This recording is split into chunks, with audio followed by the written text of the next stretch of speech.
नमस्कार साथियों, आज अपन पढ़ रहे हैं संसाधन एवं विकास अध्याय 1 के प्रकरण है भू संसाधन। कौन सा? भू संसाधन। प्रकरण कौन सा है? भू संसाधन। इससे पहले अपने कई प्रकरण पढ़ चुके हैं, जैसे संसाधन क्या होता है, संसाधनों के प्रकार, संसाधन का विकास, संसाधन का भारत उपयोग, संसाधन का भारत में उपयोग, ये पढ़ चुके हैं। आज अपन पढ़ेंगे भू संसाधन। ये भू संसाधन क्या होता है, ये संसाधन का क्या है, भाग है भू संसाधन। देखो भू संसाधन, भूमि एक महत्वपूर्ण प्राकृतिक संसाधन है। भूमि क्या है? एक प्राकृतिक संसाधन है। क्या है? प्राकृतिक संसाधन है। एक होता है प्राकृतिक संसाधन और एक होता है कृत्रिम संसाधन। प्राकृतिक यानी जो अपने आप बना हो, और कृत्रिम यानी जिसे मानव के द्वारा निर्मित किया गया हो, मानव के द्वारा निर्मित किया गया हो। तो भूमि क्या है? मानव के द्वारा निर्मित की गई है? नहीं। क्या है? प्राकृतिक संसाधन है। किसकी देन है? प्रकृति की देन है। भूमि क्या है? प्रकृति की देन है। फिर आगे वाली लाइन क्या कहती है हमें? प्राकृतिक वनस्पति। प्राकृतिक वनस्पति, वन्य जीवन, मानव जीवन, आर्थिक क्रियाएं, परिवहन तथा संचार व्यवस्थाएं भूमि पर ही आधारित है। भूमि पर ही आधारित है। देखो, यानी प्राकृतिक वनस्पति, जो भी वनस्पति है, जो भी प्रकृति में पाई जाने वाली वनस्पति है, वो किस पर आधारित है? भूमि पर है। भूमि नहीं होगी तो प्राकृतिक वनस्पति हो सकती है या नहीं हो सकती? वो कहाँ उगेगी? वन्य जीव, वन्य जीव अपना निवास कहाँ करते हैं? भूमि पर निवास करते हैं। मानव भी कहाँ निवास करते हैं? भूमि पर निवास करते हैं। और अपन की जो सारी आर्थिक क्रियाएं होती है, सारी आर्थिक क्रियाएं होती है, वो कहाँ होती है? भूमि पर। कहाँ होती है? भूमि पर आर्थिक क्रिया होते हैं। परिवहन, परिवहन कहाँ होता है? भूमि पर होता है। परिवहन कहाँ होता है? भूमि पर होता है। तथा संचार की सभी व्यवस्थाएं, संचार की सभी व्यवस्थाएं कहाँ संभव है? भूमि पर ही संभव है। कहाँ पर संभव है? भूमि पर संभव है। यानी प्राकृतिक वनस्पति, वन्य जीवन, मानव जीवन, हमारी जो आर्थिक क्रिया है या परिवहन और संचार, सारी की सारी किस पर आधारित है? भूमि पर आधारित है। फिर आगे वाली लाइन क्या कहती है हमें? भूमि एक सीमित संसाधन है। भूमि एक सीमित संसाधन है। ऐसा नहीं है कि भूमि को अपन बढ़ोतरी कर सकते। भूमि में क्या कर सकते हैं? बढ़ोतरी, ऐसा संभव नहीं है। जितनी है भूमि तितनी ही रहेगी। तो भूमि एक क्या है? सीमित संसाधन। इसलिए हमें इसका उपयोग सावधानी, क्या? सावधानी और योजनाबद्ध तरीके से। कौन से तरीके से? योजनाबद्ध। कौन सा हो गया? सतत पोषणीय विकास। सतत पोषणीय विकास का सेम कंडीशन है योजनाबद्ध तरीका। योजनाबद्ध तरीका यानी भूमि क्या है? सीमित संसाधन है। भूमि क्या है? सीमित संसाधन है। तो इसका उपयोग अपन सावधानी पूर्वक और योजनाबद्ध रूप से, योजनाबद्ध रूप से क्या करना चाहिए? इसका उपयोग करना चाहिए। ये था अपना भूमि, भू संसाधन या भूमि संसाधन। भारत में भूमि संसाधन, अपन भारत में भूमि संसाधन किस प्रकार से, देखो आगे वाला टॉपिक है भारत में भूमि संसाधन। भारत में भूमि संसाधन, भारत में लगभग 43% पर भू क्षेत्र में क्या है? मैदान है। कितना?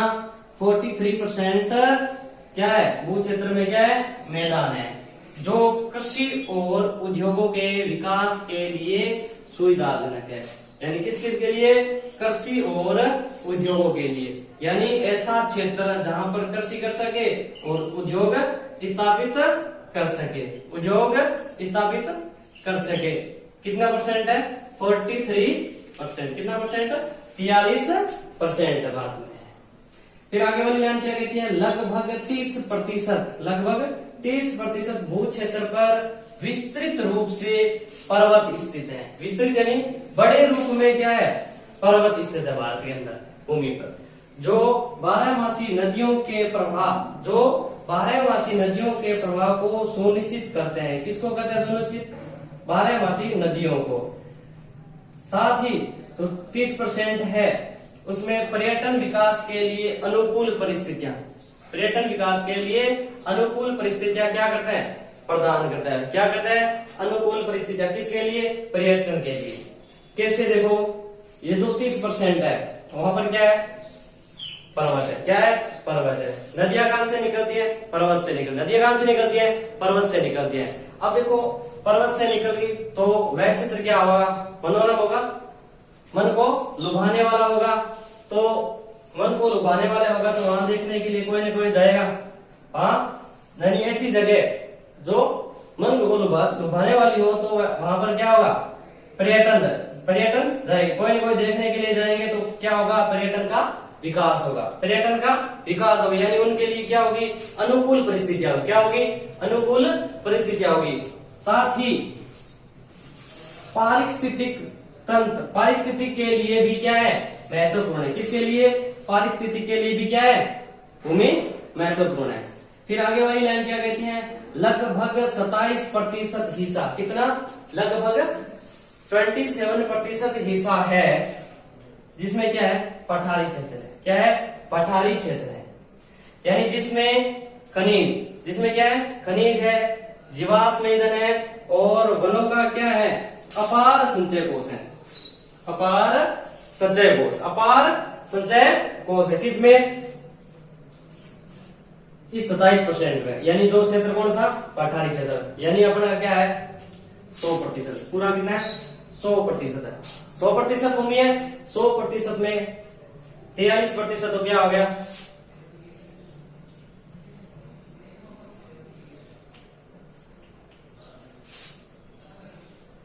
कृषि व उद्योग। 43% क्या हो गया? कृषि एवं उद्योग। देखो 43% पर यानी मैदान है तो किसके लिए उपयोग है? कृषि एवं उद्योगों के लिए।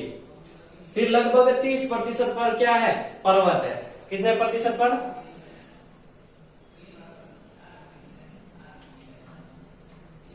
30% पर क्या है? पर्वत है। 30% पर क्या है? पर्वत है। और बाकी कितना था? 27%। 27% पर क्या है? पठार। क्या है? पठार। तो ये हो गया अपना पूरा कितना हो गया? 100%। यानी 43% पर क्या है? मैदान, 30% पर्वत और 27% पर क्या है? पठार है। तो कुल मिलाकर अपन का 100% है। 100% को कितने भागों में विभक्त किया? 3 भागों में विभक्त किया। फिर पढ़ते हैं इसे अगली वाली स्लाइड में अगले वाला टॉपिक। तो अपना नेक्स्ट टॉपिक है भू उपयोग। यानी भूमि का उपयोग अपन किस प्रकार से करते हैं? भूमि का उपयोग इस प्रकार से करते हैं। भू संसाधनों का उपयोग निम्नलिखित उद्देश्यों से किया जाता है। निम्नलिखित उद्देश्य हैं। अब देखो भू संसाधन का उपयोग अपन कितने भागों में बांटा? 5 भागों में बांटा। कौन कौन से? वन, कृषि के लिए उपलब्ध भूमि, प्रतिभूमि के अतिरिक्त अन्य कृषि अयोग्य भूमि और शुद्ध निवल बोया गया क्षेत्र। ये 5 भागों में बांटा गया। तो यानी पहला कौन सा है? वन। यानी वे क्षेत्र जहां वनों के लिए अपन क्या करते हैं? भूमि का उपयोग करते हैं। यानी वनों के लिए अपन भूमि का उपयोग करते हैं। तो किसमें आएगा? वन में आएगा। दूसरा है कृषि के लिए उपलब्ध भूमि। कृषि के लिए अनुपलब्ध भूमि। किसके लिए? कृषि के लिए जो उपलब्ध न हो, कृषि के लिए उपलब्ध न हो यानी योग्य न हो। तो कौन सी होगी? बंजर तथा कृषि अयोग्य भूमि। बंजर तथा कृषि अयोग्य भूमि। अगर भूमि बंजर होगी तो अपन उस पर क्या नहीं कर सकते? कृषि नहीं कर सकते हैं। या वो कृषि योग्य भी नहीं होगी तो अपन उस पर क्या करेंगे? कृषि नहीं कर सकते। फिर है गैर कृषि प्रयोजनों। गैर कृषि प्रयोजनों में लगाई गई भूमि। यानी कृषि के अलावा जो प्रयोजन होते हैं, जो काम होते हैं उसमें लगाई गई भूमि। जैसे कौन में? इमारत बनाने में, सड़क बनाने में या उद्योग बनाने में जो भूमि लगाई गई है या जिस क्षेत्र का उपयोग किया गया उसको इसमें किस में रखेंगे? कृषि गैर कृषि प्रयोजनों में लगाई गई भूमि में। वो किस में आएगा? कृषि के लिए अनुपलब्ध भूमि। यानी वो क्या होगी?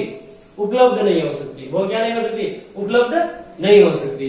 फिर तीसरा है अपना प्रतिभूमि। तीसरा कौन सा है? प्रतिभूमि। यानी किस प्रकार से उपयोग करेंगे इसका? प्रतिभूमि में वर्तमान प्रति, कितने भाग है? 2 भाग है। एक है वर्तमान प्रति, जहां कृषि 1 वर्ष या उससे कम समय में खेती न की गई हो, कम समय से खेती न की गई हो, वो आएगा वर्तमान प्रति में। दूसरा है वर्तमान प्रति भूमि के अतिरिक्त, यानी इसके अलावा अन्य प्रतिभूमि या पुरातन प्रति जहां 1 से 5 कृषि वर्ष से क्या नहीं की हो? खेती न की गई हो। क्या नहीं की गई हो? खेती न की गई हो। ये था अपना क्या? प्रतिभूमि, यानी भूमि उपयोग का तीसरा प्रकार प्रतिभूमि।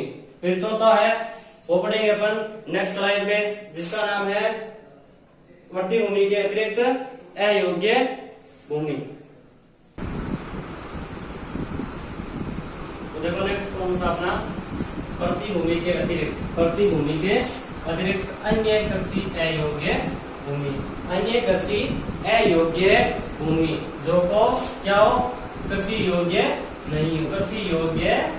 नहीं हो, यानी प्रतिभूमि के अतिरिक्त अन्य कृषि अयोग्य भूमि। इसमें क्या क्या आता है? देखो स्थायी चारागाह, यानी जो सरकार के द्वारा क्या किया गया हो? सरकार के द्वारा सुरक्षित किया गया, यानी चारागाहों के लिए प्रदान किया गया स्थान, तथा अन्य गोचर भूमि जो किसी वन्य जीवों तथा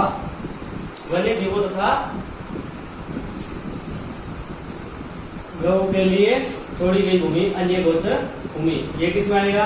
प्रतिभूमि के अतिरिक्त अन्य कृषि अयोग्य भूमि में। फिर दूसरी बात लिखी हुई है इसमें, विविध वृक्ष फसलों तथा उपवनों के अधीन। किसके अधीन? उपवन यानी बाग या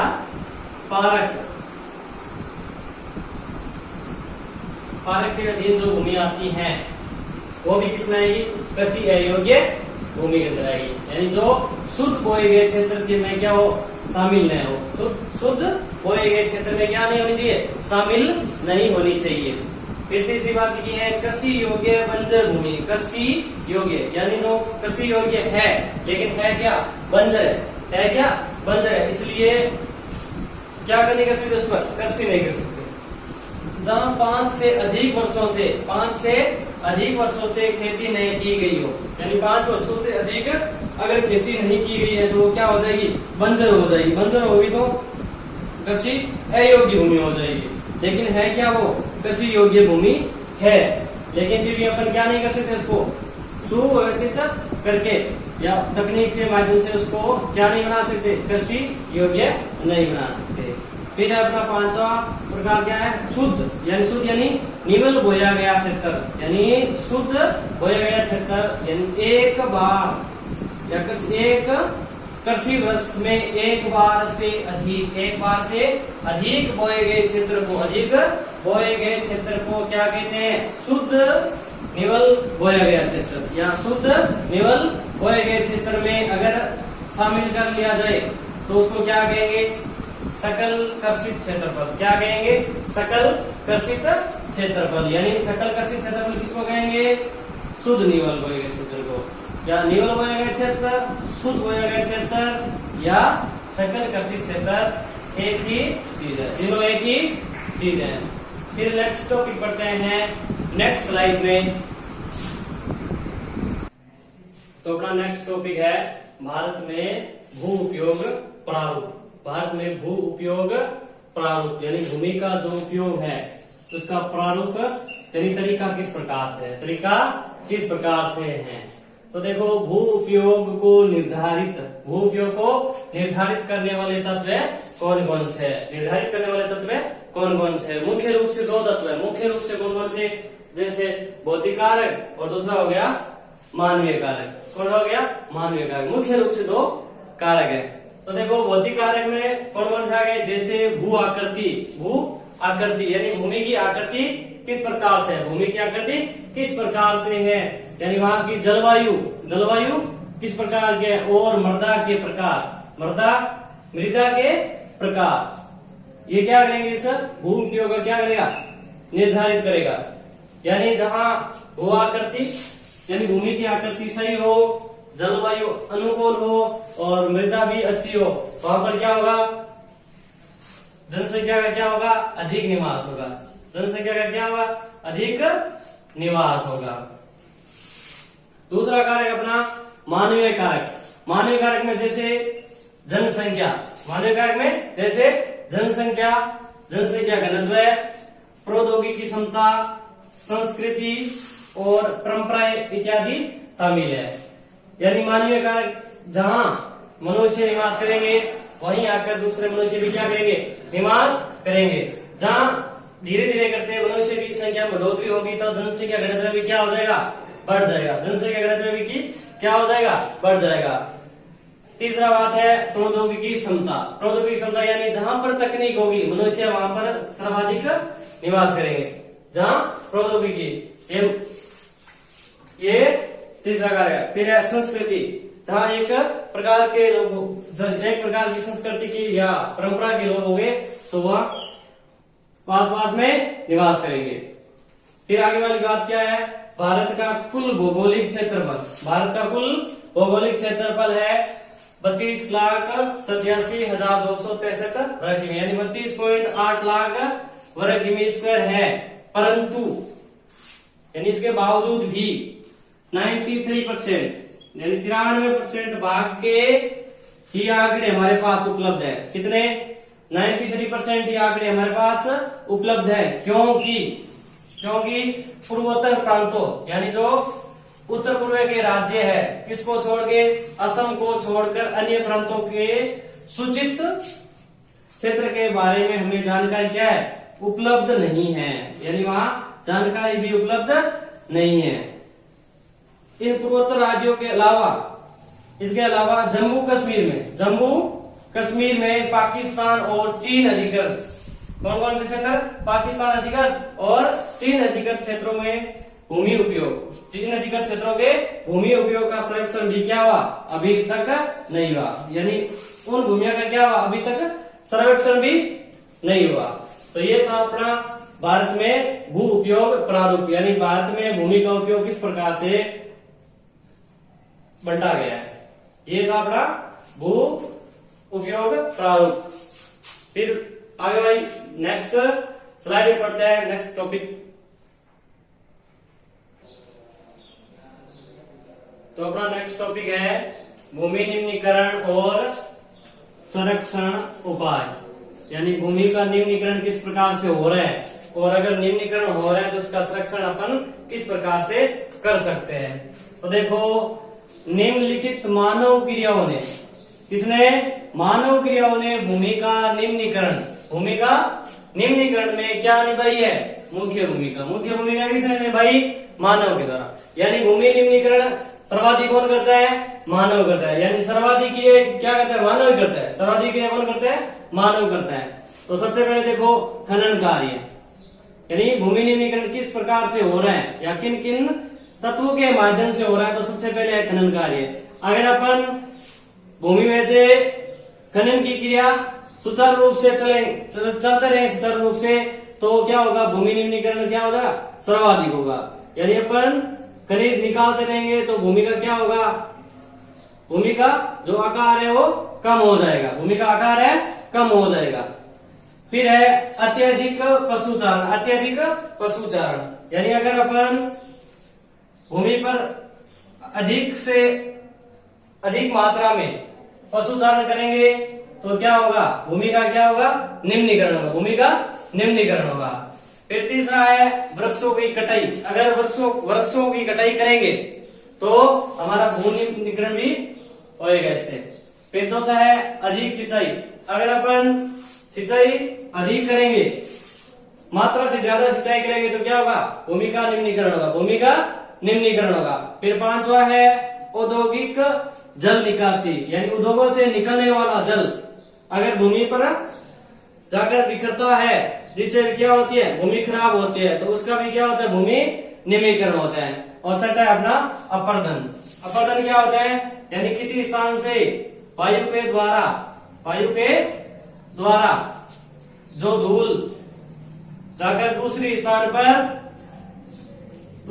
पर जाए, जिसे क्या हो, वह अयोग्य स्थान हो, यानी जहां कृषि ने की जाती हो, वहां जाकर अगर योग्य मृदा वहां जाकर इस तरह हो जाएगी तो क्या हो जाएगा, अपर्दन हो जाएगा। और अपर्दन वह जो जहां से मृदा जाएगी तो वो स्थान क्या हो जाएगा, बंजर हो जाएगा। क्या हो जाएगा, अनउपजाऊ या बंजर हो जाएगा। इससे भी क्या होगा, भू निम्नीकरण होगा, यानी भूमि का निम्नीकरण होगा। अब निम्नीकरण तो हो गया, अब इस निम्नीकरण का क्या करेंगे, सही करने का तरीका क्या है, यानी संरक्षण अपन किस प्रकार से कर सकते हैं। तो भूमि निम्नीकरण को रोकने के उपाय क्या क्या है, रोकने के उपाय क्या क्या है। तो सबसे पहले क्या करेंगे, वनारोपण या वृक्षारोपण। सर्वाधिक मात्रा में अगर वृक्ष का रोपण करेंगे, सर्वाधिक मात्रा में वृक्ष का रोपण करेंगे तो जो मृदा अपर्दन हो रही है उसको क्या कर लेंगे, रोक लेंगे, जिससे क्या होगा, भूमि निम्नीकरण को रोका जा सकता है।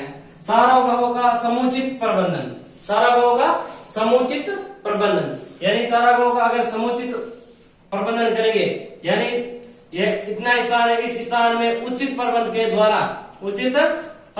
द्वारा चार दीवारी करके और उसमें होने वाली घास का उच्च तकनीक से घास में बढ़ोतरी करके अपन चारागाहों का समुचित प्रबंधन करके भूमि निम्नीकरण को रोक सकते हैं। फिर है कांटेदार झाड़ियों को लगाकर रेतीले टीले, यानी जो रेत के बड़े बड़े टीले हैं, जो मरुस्थल, यानी मरुस्थल वो दिन प्रतिदिन क्या हो रहा है, बढ़ रहा है, दिन प्रतिदिन बढ़ रहा है, यानी उसको क्या बनाना है, अपन को स्तर बनाना है, यानी उसी जगह उसको रोकना है, फिर भूमि निम्नीकरण के संरक्षण में चौथी बात यह है कि बंजर भूमि का उचित प्रबंधन, यानी जो बंजर भूमि है, यानी इसका उपयोग अपन किस प्रकार से कर सकते हैं, उसका उचित प्रबंध करना चाहिए, यानी तकनीक के माध्यम से उसको कृषि योग्य बनाना, जिससे भूमि का निम्नीकरण क्या होगा, कम होगा। फिर पांचवी बात है सिंचाई का समुचित प्रबंधन। ऐसा नहीं है कि अब हमारे पास जल है तो उस जल का अधिक से अधिक प्रयोग करें, अधिक से अधिक प्रयोग करेंगे तो क्या हो जाएगा, यानी जो मृदा में है उपजाऊपन वो खत्म हो जाएगा, उपजाऊपन क्या हो जाएगा, खत्म हो जाएगा। इससे भी क्या हो जाएगा, भूमि निम्नीकरण में बढ़ोतरी होगी। लेकिन सिंचाई का समुचित प्रबंधन करके अपन भूमि निम्नीकरण की बढ़ोतरी को रोक सकते हैं। छठी बात है हमारे पास फसलों की सही तरीके से कटाई करके, यानी जो हमारे खेत में फसल उगाई गई है उसका सही तरीके से काट कर भूमि निम्नीकरण को रोक सकते हैं। ऐसा नहीं है कि फसल कटाई के समय जो उपजाऊ मृदा है उसको साथ में उखाड़ ले, ऐसा करने से क्या होगा, हमारे भू निम्नीकरण में बढ़ोतरी होगी। तो अपन फसलों की सही तरीके से कटाई करके भू निम्नीकरण को रोक सकते हैं। फिर सातवीं बात है खनन प्रक्रिया पर नियंत्रण करके, अपन दिन प्रतिदिन खनन प्रक्रिया को क्या कर रहे हैं, बढ़ोतरी कर रहे हैं, जिससे भूमि निम्नीकरण में क्या हो रही है, बढ़ोतरी हो रही है। अगर खनन प्रक्रिया को नियंत्रण कर दे, जितनी आवश्यकता होती है उतना ही खनन करे तो भूमि निम्नीकरण को रोक सकते हैं। आठवीं बात है खनन के बाद भूमि का समुचित प्रबंधन। अगर अपन ने खनन कर भी लिया है, उसमें यानी खड्डा कर लिया तो उसको खड्डे को भरकर समुचित प्रबंध करना चाहिए, यानी उस भूमि का क्या करना चाहिए, उचित प्रबंधन करके उस भूमि को वापस कृषि योग्य बनाया जाए। या कृषि योग्य न बनाकर भी उस जगह पर अगर समतल बनाकर वहां अगर उद्योग स्थापित करे तो वह भूमि निम्नीकरण के संरक्षण में आ जाएगा। फिर आगे वाली बात है, नवीं बात है औद्योगिक जल के परिष्करण के बाद जल का क्या करना, विसर्जन करना। यानी उद्योगों से निकलने वाला जल है, उद्योगों से जो गंदा जल निकलता है उसका करण करके उसके बाद जल का क्या करना चाहिए, विसर्जन करना चाहिए, यानी इसका फिल्टर करके वापस पुनः में लेना चाहिए। फिर दूसरी बात है, सड़क के किनारों पर वृक्षारोपण करना चाहिए। क्या करना चाहिए, वृक्षारोपण, यानी अधिक मात्रा में अगर वृक्षारोपण करेंगे तो भूमि मृदा में क्या करेंगे, अपरदन को कम कर सकते हैं, अपरदन को कम कर सकते हैं, जिससे भू निम्नीकरण में कमी आएगी। फिर 11वीं बात है, वनोन्मूलन की रोकथाम, यानी जो वन की कटाई हो रही है उसको जड़ से उखाड़ के फेंकना है, यानी इसका रोकथाम करना है और अधिक से अधिक वृक्ष लगाने हैं। तो आज का अपना ये प्रकरण था भू संसाधन, और भू संसाधन ये प्रकरण आज पूरा हो गया। कल नेक्स्ट क्लास में पढ़ेगा, नेक्स्ट या कल पढ़ेंगे मृदा संसाधन। तब तक के लिए सभी साथियों को सादर वंदे।